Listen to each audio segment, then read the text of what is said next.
Bonjour, bienvenue dans notre nouvelle Escale Corail au-delà des mers. Bonjour Gisèle Bourquin. Bonjour Miguel.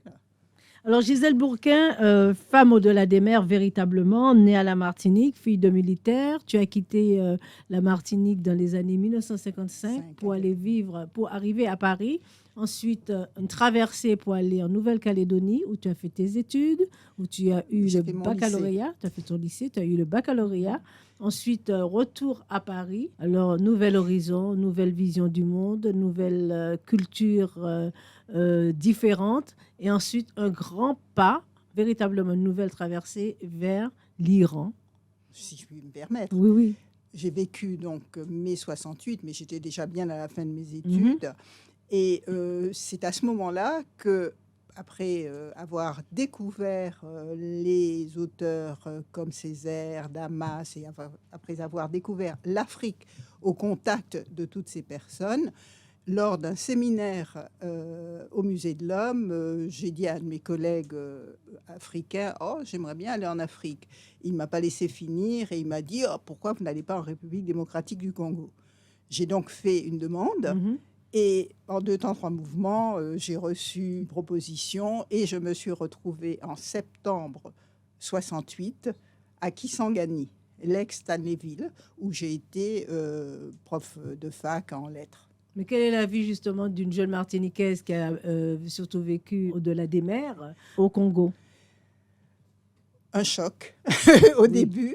Au début, parce qu'on n'a plus ses repères, on est très parisien. Et en plus, la ville de Kisangani, on a eu des nouvelles, mais on ne mesurait pas que ça avait été un champ vraiment de bataille très fort. Et selon moi, ça sentait un peu la poudre. C'était une ville avec beaucoup de destruction et de choses comme ça. Mais d'un autre côté, nous étions beaucoup de jeunes d'horizons divers, jamaïcains, américains, qui étions venus dans cette université qui était dirigée par des Américains protestants et ça s'appelait l'Université libre du Congo, et qui était là pour, donner la bonne parole, accompagner ces étudiants. Et c'est vrai que les 2 premiers mois, ça a été pour moi extrêmement dur. Et après, je me suis rendu compte que c'était une chance, parce que là, se croisaient des gens de tous horizons. Et on apprend aussi à ce moment-là que le matériel n'est pas essentiel. Justement, tu parles du matériel qui n'est pas essentiel, mais tu parles aussi de champ de bataille. Pourquoi un champ de bataille? En peu de mots. En peu de mots, mais il y avait eu toutes les rébellions. Mais oui. Toutes les rébellions. Là, quand j'y suis allée, c'était sous l'ère Mobutu. Mais il y avait eu les combats avec les mercenaires. Et Kisangani, ça avait été vraiment un champ vraiment très difficile. Donc, c'est vrai. Et quand on allait en ville, chez les expatriés, toutes les conversations, c'était « j'ai échappé à la mort, j'ai fait ceci ». C'était vraiment très difficile. Et dans Kisangani même, il n'y avait pas de boutique, si on peut appeler ça comme ça, mais il y avait très peu de gens. Il y avait des gens des comptoirs, des gens qui essayaient de vendre, de dispatcher du matériel, mais il n'y avait pas une vie de la ville. Il y avait donc notre université, 2 boutiques, et puis ces comptoirs. Presque une vie rétrécie, en fait. Absolument. Alors, on revient après cette escapade africaine. Tu reviens à Paris ou tu vas sur un autre continent, sur un autre pays? Dans cette escapade africaine, j'ai d'abord eu la chance de visiter un peu le pays, parce que nous avions aussi, l'Université libre du Congo avait dans le Kasaï une petite annexe. Donc, ils ont fait un chassé-croisé. Ils m'ont envoyé à Loulouabourg pour 2 mois. Bon, je suis aussi allée à Kisangani, donc j'ai eu l'occasion de visiter un peu le pays.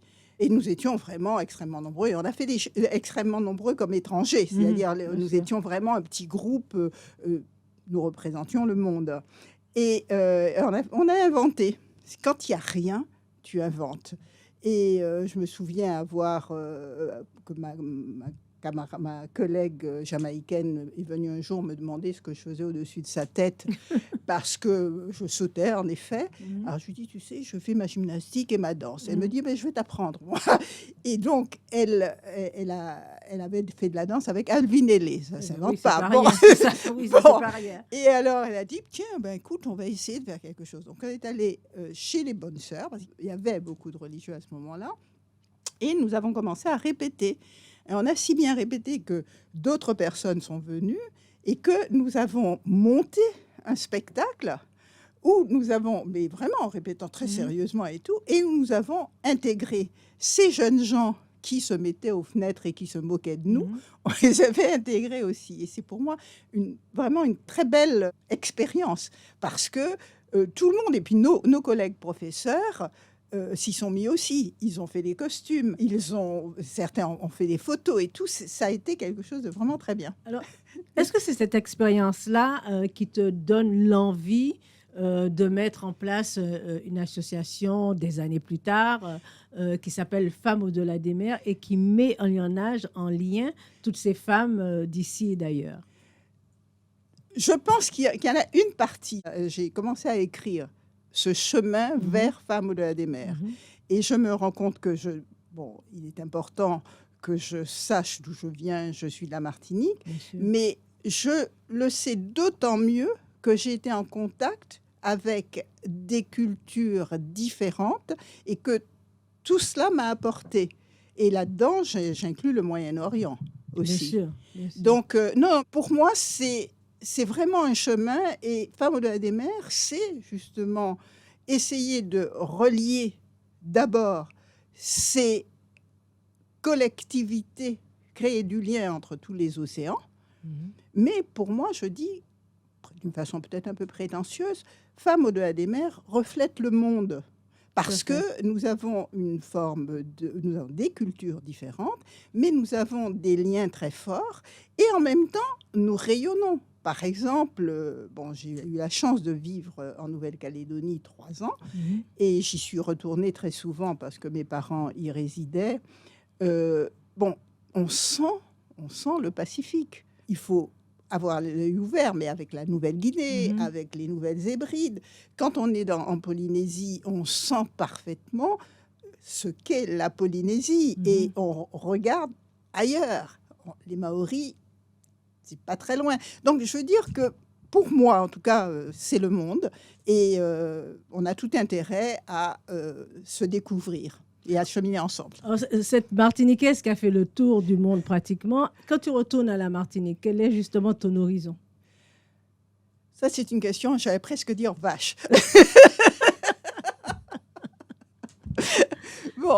Quel est mon horizon? Reconnaissons que je connais mal mon pays.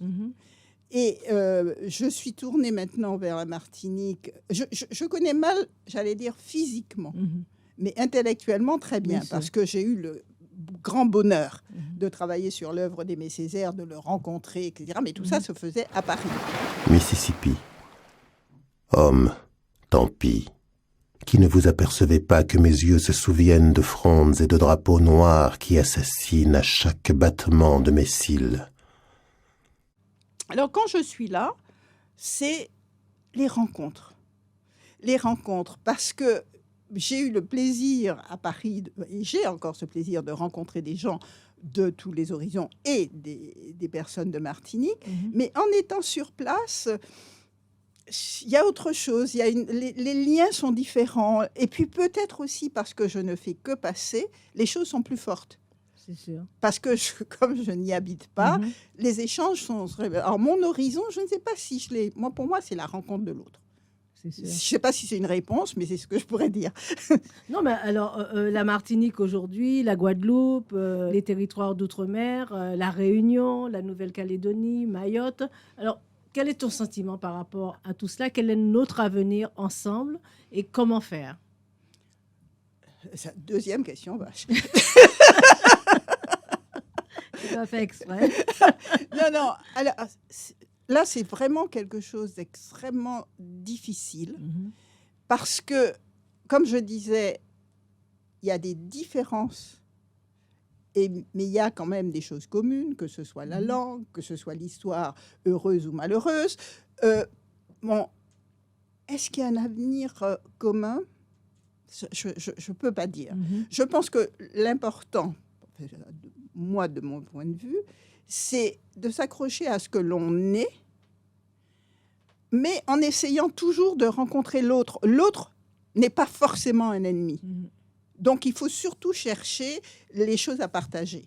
Mais surtout maintenant, là, j'ai du mal à répondre vraiment. Moi, ça m'interpelle parce que nous avons la chance d'avoir rencontré, grâce à toi d'ailleurs, Dina Desjardins qui parlait des Marquises, Arlette Pujard qui parlait de sa Martinique ancestrale et comment elle a évolué. Et nous parlions de transmission, comment transmettre et mieux se comprendre. Parce qu'en même temps, nous avons certes des différences, mais nous avons tellement de similitudes. Cette réunion à laquelle tu m'as fait plaisir de participer a beaucoup plu, et pas seulement aux personnes qui avaient un lien direct avec les Outre-mer. Donc là, c'est la preuve aussi que nos sujets, on en a plein, mais la transmission, ça traverse le monde. Ce qui m'a paru intéressant justement dans cette transmission, on ne peut transmettre que si il y a deux parties. Celui qui a une chose à transmettre et puis un récepteur. Bon, alors il faut que celui qui va transmettre se connaisse un peu, qu'il sache ce qu'il a envie de transmettre. Et s'il n'est pas un peu conscient de ce qu'il est, il ne peut pas transmettre, parce qu'il y a une chose, des valeurs, qu'elles soient matérielles, immatérielles, à transmettre. Il faut qu'en face, l'autre soit, je ne peux pas dire prêt, mais sensibilisé et ouvert. À entendre, à accueillir. À entendre et à accueillir. On ne donne pas à boire à un âne qui n'a pas soif. C'est clair. Donc, il faut, et les personnes qui agissons dans la culture et tout, nous avons un devoir de montrer que nous sommes debout, que chacun a son chemin, mais qu'on arrive à avancer. Et j'estime qu'on a un devoir de donner à la jeunesse en général, et notre jeunesse en particulier, à leur donner des bases, à leur dire, regardez, l'histoire est ce qu'elle est, nous avons fait notre chemin. Et nous ne traînons pas ces choses pour rester en bas. Au contraire, nous avons notre place et vous avez des valeurs culturelles qui sont importantes. Et sachez qui vous êtes. Tout à fait. Aujourd'hui, en plus, la place de la femme, alors il y a l'association Femmes au-delà des mers, on a une association qui s'appelle aussi Belle Dame. La femme créole ultramarine a-t-elle véritablement gagné sa place, gagné ses galons ? Bon, je ne pourrais pas dire ça. Je ne pourrais pas dire ça parce que la femme en général a encore à gagner sa place, parce que malheureusement, il y a beaucoup d'inégalités encore dans le monde. Donc, la femme a vraiment beaucoup à faire, pas contre les hommes, mais avec les hommes. Il faut changer certaines habitudes qui sont vraiment très ancrées. Donc, la femme en général a beaucoup à faire avec l'aide des hommes pour qu'il y ait une certaine équité. Parce que c'est vrai aussi que le paysage change. La relation au travail des hommes comme des femmes n'est pas la même. La relation à la famille. Donc, il y a de très gros progrès qui sont faits dans les familles pour la répartition des tâches, etc. Et il faut continuer à faire ça et le faire ensemble. Mais donc, je disais que c'est vrai que les femmes ou la femme doit être extrêmement vigilante pour gravir des échelons, ne serait-ce que dans le travail. Tout à fait, oui. Parce que moi, il y a très très longtemps, j'ai fait partie de Femmes et Finances qui avait été créée parce que justement, dans la finance, il n'y avait pas beaucoup de place pour les femmes. Je parle de ça il y a 25 ans. Depuis, ça s'est amélioré partout. ça s'améliore, mais il faut, comme disait Césaire, un pas, un autre pas, et tenir, gagner chaque pas. En effet. Et pour revenir à la femme créole, elle a les mêmes défis que la femme en général. Et puis, il y a la culture. Ça paraît presque paradoxal de dire il faut rester soi-même, il faut s'accrocher à tout ce qui est culture et tout, mais il y a quelquefois des traditions qui ne sont pas tellement stimulantes pour les femmes. Donc, c'est ça qui est intéressant. C'est un travail subtil, mais l'important, c'est de savoir où on veut aller, comment on veut aller, sans agressivité, mais très sérieusement. En tout cas, en culture, on a de belles surprises. On a eu la médaille à SACD pour Zane Palsy dernièrement, il y a quelque temps. Elle va aussi avoir un Oscar d'honneur pour sa carrière. Et demain, une école va porter le nom de Maryse Condé. On peut s'en réjouir. On peut s'en réjouir, mais j'allais dire, ça commence. Ça commence. Ça commence et c'est très bien. Et c'est légitime. Et c'est légitime. Et là, je te remercie de me parler de la littérature parce que, dans Femmes au-delà des mers, nous faisons une rubrique à laquelle tu veux bien t'associer qui s'appelle Femmes au-delà des mers en toutes lettres. Mais dernièrement, j'ai été interviewée sur la place des femmes des Outre-mer dans la littérature. Et du coup, j'ai un petit peu préparé. Et j'étais vraiment étonnée. J'en connais beaucoup, mais c'était exceptionnel. Donc, les femmes écrivent et elles écrivent des choses fortes. Tout à fait. Donc, non, il n'y a pas de problème. De ce côté-là, c'est très bien qu'on commence parce que, je veux dire, en Europe et ailleurs, on va découvrir des personnes de qualité et des œuvres de qualité. Mais c'est vrai que là aussi, tu vois, on n'a pas tellement focalisé sur les femmes. Et dernièrement, je me suis rendu compte qu'il y a vraiment beaucoup, jeunes et moins jeunes. Hein. Tout à fait, toutes les générations. En plus, il faut compter aussi avec cette plateforme qui s'appelle Une voix, une histoire de Manixiar, qui est de la Guadeloupe, qui met en lumière toute la littérature des Caraïbes et véritablement avec des auteurs, beaucoup d'auteurs femmes, dont Gisèle Pineau d'ailleurs. Voyageant un petit peu. J'ai eu une rencontre dernièrement à la délégation de Polynésie avec une femme qui s'appelle Titawa Peu. C'est une femme extrêmement qui dit des choses très fortes et elle sera en résidence à la Cité des Arts.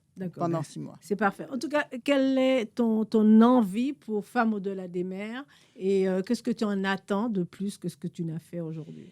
J'ai eu envie de créer Femmes au-delà des mers parce que j'estimais que je ne pouvais pas ne pas le faire. C'est-à-dire mon chemin, qui est un peu long, me menait vers ça. Et au moment où je n'avais plus besoin de gagner ma vie, je me suis rendu compte que j'avais ouvert un certain nombre de portes et qu'il fallait poursuivre. Donc, Femmes au-delà des mers a une certaine notoriété et surtout, on commence à comprendre l'esprit de Femmes au-delà des mers qui est réunir, faire connaître, apporter des choses, apporter des savoirs matériels, faire découvrir des savoirs immatériels et je vais y arriver.